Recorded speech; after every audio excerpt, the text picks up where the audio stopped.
Hello, j'espère que tu vas bien et bienvenue pour ce nouvel épisode de Better Call Nicolas. Aujourd'hui, comme toujours, comme dans chaque épisode, je vais te parler de quelque chose d'important et que tu dois bien avoir en tête. C'est pourquoi il faut commencer petit pour tester et valider son idée de business. Comment je pourrais introduire ça? Écoute, peut-être que tu te dis, ouais, Nicolas, mais moi j'ai une grande idée et il faut que je pense en grand. Comme tout le monde me dit, il faut voir grand. Moi, je vais te dire non, surtout pas au début. Pourquoi? Parce que penser grand, c'est bien, mais commencer grand, c'est dangereux. Pourquoi? Parce que comme tu le sais, pour un solopreneur, vie pro et vie perso sont intrinsèquement liées. Et tu vois, dans l'approche dont je te parle dans mon podcast, le but c'est de limiter l'incertitude et les risques qui portent sur tes ressources, temps, énergie et argent. Alors si tu y vas directement avec tes économies dans ton idée pour la lancer, tu prends un grand risque. L'idée c'est toujours avancer avec bon sens en faisant du step by step. Donc, avant d'aller plus loin, mets-toi dans de bonnes dispositions pour écouter au mieux ce qui suit. Je vais t'expliquer pourquoi tu dois démarrer petit, comment le faire sans te planter, et je vais même te donner quelques exemples qui vont bien. Installe-toi, on y va, et c'est parti. Pourquoi il faut commencer petit? Pourquoi j'insiste autant là-dessus? Parce que commencer petit, c'est, comme je le disais un peu en introduction, c'est réduire les risques. Tu veux pas passer 6 mois à créer un produit ou un service dont personne ne veut. Et en fait, tu n'as pas besoin d'un plan parfait, tu as besoin de feedback au début. Parce que tu vas apprendre plus vite en testant, en y allant doucement. Commencer petit, c'est l'occasion de faire des erreurs rapidement, mais sans trop de dégâts. Et le mot dégâts a toute son importance. Tu vas commencer par ce qu'on appelle un MVP, donc le minimum viable product. C'est un produit ou un service suffisamment simple pour être testé, mais assez solide pour que tu puisses ensuite récolter du feedback. Parce que c'est ça l'information, c'est ça le truc hyper important au départ quand tu veux commencer un business, c'est d'avoir du feedback. Et ensuite, comme je te le disais, hein, ça porte réellement sur tes risques. Tu n'as pas besoin de lever de fonds ou d'hypothéquer ton appart. Tu gardes ta liberté, tu testes, tu ajustes et tu avances. Je tiens quand même à te rappeler un truc important. Enfin, je te dis toujours des choses importantes d'ailleurs, mais quelque chose qui est fondamental, c'est qu'au début, quand tu décides de développer ton idée de business, le but, c'est pas de dire ah ouais, mon idée elle est géniale et que les gens te disent que ton idée est géniale. Ton but au départ, c'est de comprendre ce que veulent vraiment les gens parce que les gens achètent ce qu'ils veulent vraiment. Il faut que ça les intéresse vraiment, qu'ils en ressentent réellement le besoin pour qu'ils puissent mettre la main à la poche et acheter ton produit ou ton service. Maintenant, tu peux me dire, Nicolas, comment je fais concrètement? Tu dois simplifier à l'extrême ton idée. Je te donne un exemple. Tu veux lancer une appli de coaching? Commence par une page Instagram, un Google Form et quelques clients en visio. Tu y vas doucement, ok? Tu testes sans mettre toute ton énergie, tout ton argent, tout ton temps dans un projet pour lequel tu ne sais pas s'il va fonctionner. Ni moi, ni n'importe qui peut te dire si ton idée de business est bonne ou pas. C'est le terrain qui décide de si est-ce que ton business il va faire mouche ou pas. Mais tu dois tester doucement, slowly.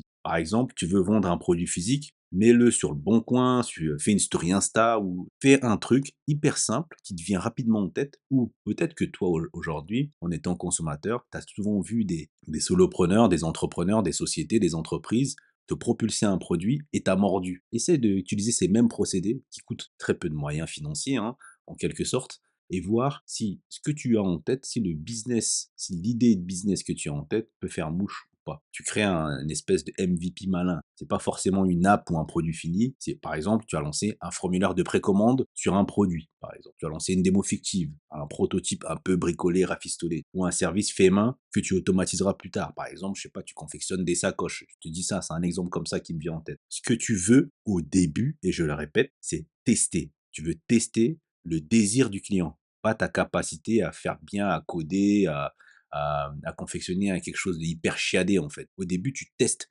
simplement si ça mord et tu essayes de comprendre et de voir ce que veulent vraiment les gens. Et donc, tu vas chercher du feedback sans vendre ton idée. Là encore, tu dois essentiellement te concentrer sur le problème que tu souhaites résoudre. Pose-toi des questions simples. Comment tu fais aujourd'hui pour résoudre tel problème? Qu'est-ce qui t'énerve dans ce que tu utilises? Si je t'aidais à régler ça, ce serait quoi le plus important pour toi? Ces questions-là que tu te poses et que tu poses à tes prospects, donc les personnes qui potentiellement seraient intéressées par ton produit ou ton service, c'est ça qui t'aide finalement à avancer. Et je vais te donner aussi d'autres exemples pour que tu puisses mieux voir ce que je suis en train de dire. Avant même de coder leur outil, Dropbox, tu connais certainement le truc de téléchargement, ils ont lancé une vidéo de démo de 2 minutes. Ils ont testé l'envie avant de se mettre à coder et à faire des choses hyper compliquées. Un autre exemple, le slip français. Ils ont commencé avec un seul modèle de slip, en très petite série, hein, vendu via une boutique éphémère. Tu sais, j'ai fait un épisode sur les boutiques éphémères, donc je t'invite à aller l'écouter. Et un site ultra simple. Donc le démarrage, il est ultra simple, pas très compliqué et très orienté feedback client. L'idée au début, je le répète, c'est de voir si les gens mordent, voir si les gens sont réellement intéressés, s'ils ont un réel désir pour la solution que tu offres à un problème. C'est important de l'avoir en tête. Et autre chose, par exemple, je vais te donner un exemple sur les freelances. Une freelance ou un freelance qui vend une formation en ligne peut d'abord commencer à proposer des ateliers gratuits en visio pour tester son contenu, voir si les gens sont réceptifs, voir ce qu'ils aimeraient avoir de plus. Et ensuite, commencer à se balancer dans une prévente d'un module. J'ai aussi fait un épisode sur les préventes, je t'invite à aller l'écouter. Et donc, tu as pas besoin de trucs compliqués au départ. Juste une idée, un lien Stripe pour te faire payer pour les préventes et de la valeur bien livrée. Au début, va vers le plus simple. Aujourd'hui, la chance que l'on a à notre époque, c'est d'avoir des moyens et des outils simples et peu chers pour pouvoir commencer à tester et valider notre idée de business. Ce que tu dois absolument retenir et les erreurs qu'il faudrait que tu évites, c'est que il faut pas que tu cherches à impressionner par ton idée au départ. Ça, c'est pas important. Ce que tu dois chercher au départ, c'est comprendre. Parce que c'est ça qui va te faire durer dans le temps. Plus tu comprends ton client, plus tu lui montres que tu l'aimes, plus tu lui fais sentir que tu l'aimes, plus il sera en résonance avec ce que tu lui offres comme produit et service et par ton message aussi que tu véhicules ta proposition de valeur et il pourrait être fidèle et acheter et consommer chez toi. Et puis, c'est pas ton produit qui doit être parfait, c'est ta compréhension du problème client. Parce que plus tu comprends le problème du client, plus tu es à même de lui apporter une solution qui lui va bien. Et le but d'un petit lancement, c'est pas de gagner ta vie tout de suite, c'est de savoir où tu vas mettre ton énergie. Dans tout projet, dès lors que tu sens et que c'est confirmé hein, réellement, que là, ça va m'apporter gros et je vais apporter une vraie solution à des gens qui ont de réels problèmes, là, tu peux mettre ton énergie là-dedans. Parce que comme je te l'ai dit, nos ressources à nous en tant que solopreneur, c'est le temps, l'énergie et l'argent. Si tu mets ton temps, ton énergie, ton argent sur une idée de business qui va pas faire mouche, tu as perdu en fait. Et il va encore falloir que tu te relèves de cet échec pour encore repartir au charbon. Donc ce qui est important, ok, c'est de pas gagner ta vie tout de suite, c'est de savoir où tu vas mettre petit à petit et de plus en plus tes ressources, énergie, temps et argent. Il y a aussi d'autres erreurs auxquelles il faut que tu fasses attention. Et là, c'est important, même en tant que solopreneur, et surtout en tant que solopreneur, de ne pas vouloir tout faire soi-même et trop bien dès le départ. Délègue si tu peux, fais appel à des prestataires s'il le faut. N'essaye pas d'essayer d'attendre le bon moment. Lance-toi avec ce que tu as là tout de suite. L'autre erreur, et j'en parle tout le temps, et c'est pour ça que je parle aussi souvent de feedback, je le disais même au début de cet épisode, c'est de ne pas parler à ses clients. Ou d'autres choses, comme on dit, faire un site internet ultra beau, penser à un gros logo, un gros packaging pour se lancer. Va vers les choses simples sur un petit échantillon. Ça, c'est important. Il faut bien que tu l'aies en tête. Et tu vois, je te disais aussi, ce qui est important au début quand tu te lances, ok, c'est de comprendre, mais c'est que tu lances pas une entreprise. Tu pars à la recherche d'un modèle économique qui fonctionne. Et ce qui est important, c'est de se dire, quand tu es dans cette phase de test, parce que je te le rappelle quand même, pour un business, il y a deux phases importantes. Il y a une phase de test et une phase d'exécution. Nous, et de ce dont je parle dans mon podcast, c'est pas de la phase d'exécution. C'est une entreprise qui tourne, qui marche et tout va bien. Modèle économique a été trouvé et roule ma poule. C'est pas de ça dont je parle dans mon podcast. Ce dont je parle dans mon podcast, c'est pour les solopreneurs qui débutent avec leur propre idée et qui font leur premier pas, leur première marche, cette phase de test, où il est important de comprendre pour arriver justement à cette deuxième phase, qui est la phase d'exécution, comme les grandes entreprises que tu connais aujourd'hui. Ce que tu dois comprendre et observer, c'est qui est-ce qui commande? Pourquoi ils commandent? Les gens, est-ce qu'ils reviennent à ces commandes-là, tu vois, à ce produit, à ce service? Est-ce que ça leur parle vraiment? Est-ce qu'ils posent des questions? Est-ce qu'ils sont réellement intéressés? En fait, c'est sur ces signaux-là qui comptent que tu dois t'appuyer pour avancer petit à petit et savoir où est-ce que tu dois réellement mettre tes ressources, temps, énergie et argent. Je veux aussi te rappeler une chose. Au départ, ce que tu veux, c'est pas de vendre à 1000 personnes, c'est de comprendre. Je te le répète vraiment parce que c'est réellement là que les gens se plantent. Parce que tant que n'as pas ton focus sur la compréhension du client, tu auras ton focus sur j'ai une idée géniale et comme j'ai une idée géniale, elle va forcément faire mouche. Et là, tu auras mis ton énergie, ton temps, ton argent sur un produit où probablement les gens ne le voudront pas. Ils seront pas prêts à le payer. Les questions qui sont fondamentales à se poser, c'est est-ce que quelqu'un a vraiment ce problème? Est-ce que ma solution intéresse? Est-ce qu'ils sont prêts à le payer? Est-ce qu'ils en parlent à quelqu'un d'autre, tu vois? Tu sais, ce truc de se dire: «Ah, je suis tombé sur quelque chose, je vais en parler à quelqu'un d'autre». Je te donne un exemple. Tu es, par exemple, sur Instagram ou sur un réseau social particulier, je sais pas, et quand tu tombes sur une story, un réel ou ce que tu veux, ou un short YouTube, je te donne un exemple, tu vois? Et que tu as envie de le partager à quelqu'un d'autre. Et tu vois, ça, c'est révélateur, en fait.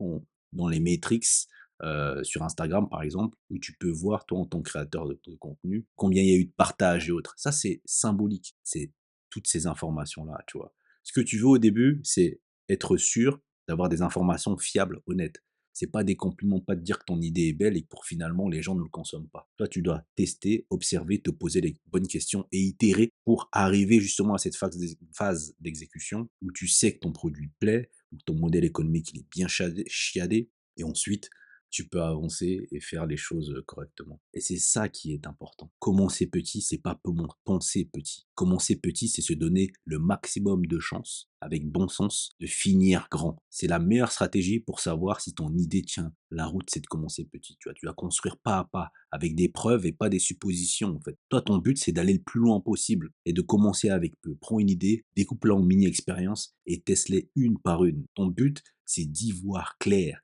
de savoir exactement là où tu vas. C'est ça le plus important pour toi. C'est pas de dire: «Ah, j'ai une idée géniale qui va forcément se vendre». L'idée sera géniale dès lors que tu auras compris le besoin, réel du client, OK?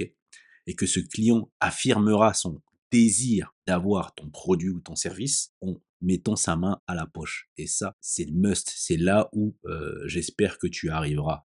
Cet épisode, c'était un épisode, où je voulais clarifier un peu le processus, clarifier un peu la méthode, clarifier un peu mes positions, mes idées, le fait de commencer petit, le fait, à chaque fois je te dis de récupérer le feedback, donc l'information qui va te servir à prendre les bonnes décisions. C'est toutes ces choses-là, c'est ce bon sens, cette façon, cette méthodologie d'avancer pas à pas qui va te confirmer, qui va éviter l'incertitude et les risques qui entourent ton projet et qui va te permettre d'avancer dans la bonne direction. C'est mon réel but et ma réelle intention. Parce que je vois et j'ai vu, et il y en aura certainement encore, et si à mon humble échelle, à partir de mon podcast, je peux apporter justement cet espace de clarté pour dire aux solopreneurs qui se sont lourdement plantés en créant des produits ou des services dont personne ne veut, mais de revenir à des choses plus élémentaires, plus fondamentales et agir petit à petit avec bon sens pour être sûr de ne pas faire des dégâts dans leur vie perso. Parce que, comme je le dis souvent,